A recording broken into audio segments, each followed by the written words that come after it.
Good morning, Philippines and hello world. Ngayong araw na ito ay gagawa tayo ng special na pagkain. At dahil Mother's Day ngayon, Happy Mother's Day sa lahat ng mga nanay. Lalo higit sa mga nanay na ay tatay pa. O diba? Meron ganon. Saludo ko sa inyo mga kapilipinang astig. At dahil special ang okasyon ngayong umagang ito, ay gagawa tayo ng macaroni salad. Pamparelax ng isip at damdamin. At binabalatan na nga ang carrots, kulay na kulay orange, gagayatin ng pino upang pang-design ng salad mo. At habang nagagayat ako, ay nag-iisip ang isip ko kung ano sasabihin ko kasi ang haba ng exposure ng carrots na ito. Hay nako! At dahil nga kailangan tipid, ang budget ko ay kailangan halagang 500 piso, kaya naisip ko sa halip na manok, ay carrots na lamang, masustansya pa ito. Siguradong may pumasok pang sustansya sa katawang lupa ko. Ayun na nga, ginagayat ko pa hanggang ngayon. Dapat ang isip mo ay relax lang habang naggagayat ka ng pinong-pino.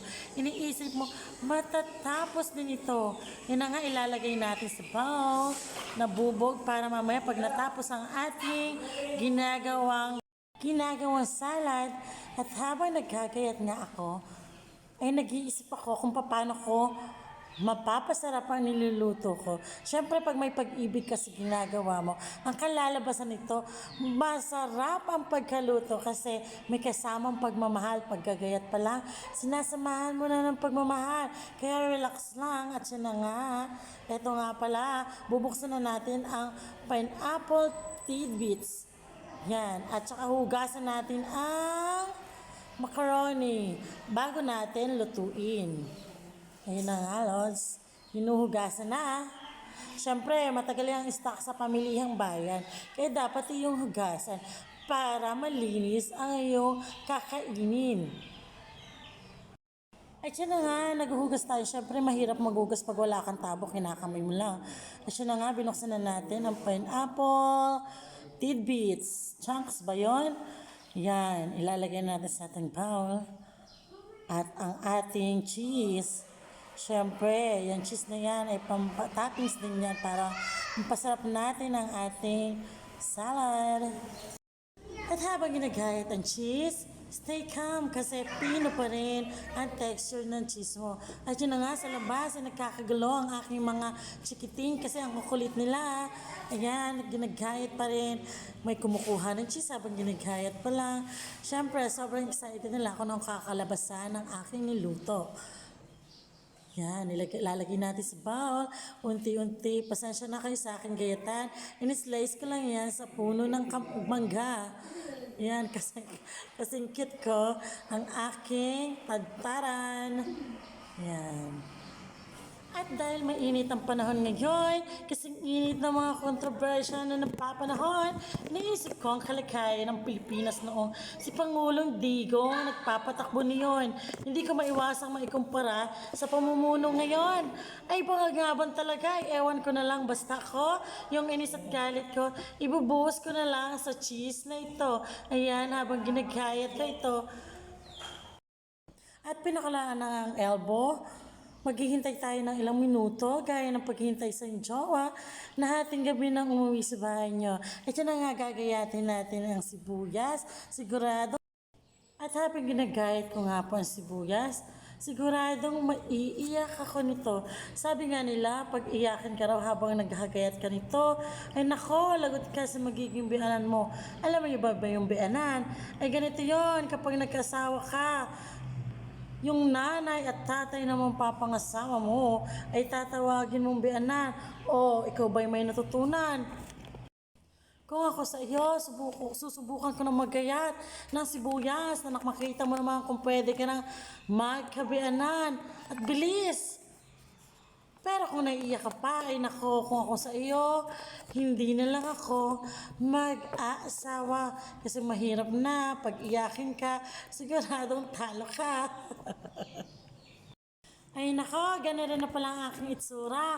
Sinabi ko na nga sa video, wag akong isasama. Kasi nga naman, ay ayaw kong makita itsura ko na talagang kakaiba.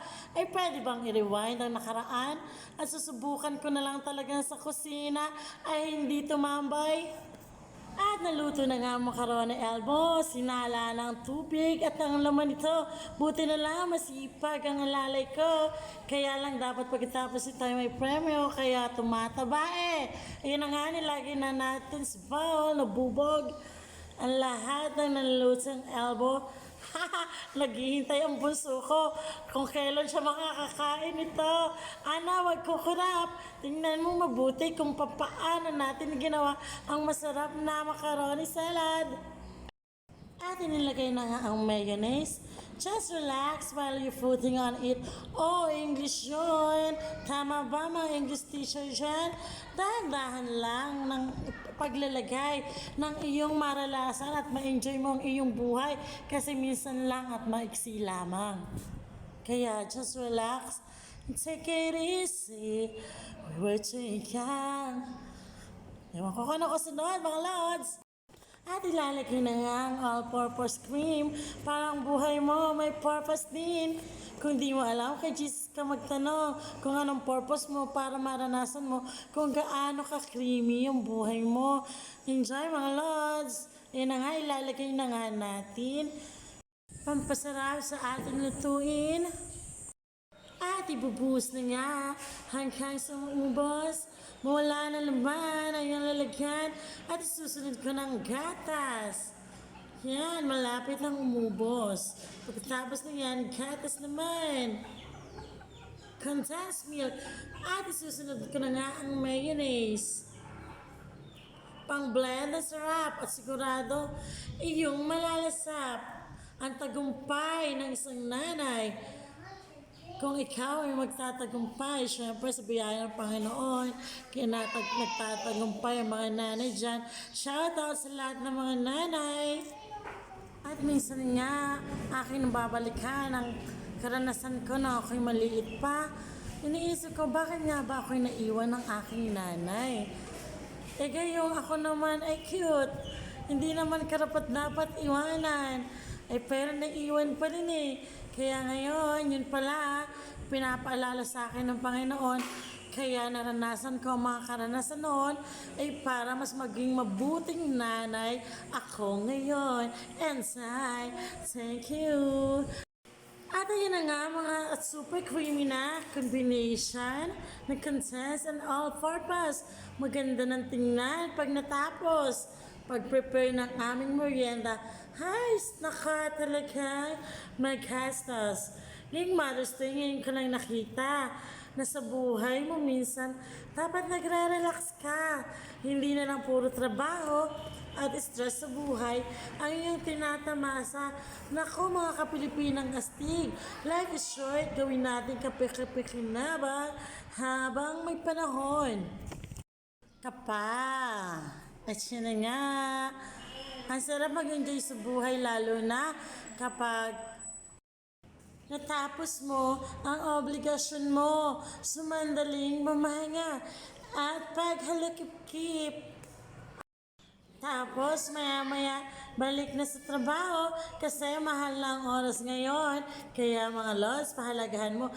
At dahil nga Mother's Day ngayon, Happy Mother's Day sa mga nanay ko, mga lola ko, mga lolang-lola ng lola ko, lahat ng mga nanay sa mundo mula sa Kapilipinang Astig. Happy Mother's Day sa inyo, inay. And I, malapit nang matapos. And I, thank you sa inyo dyan. Kain tayo mga lods, ilalagay ko muna to sa rep. And I, thank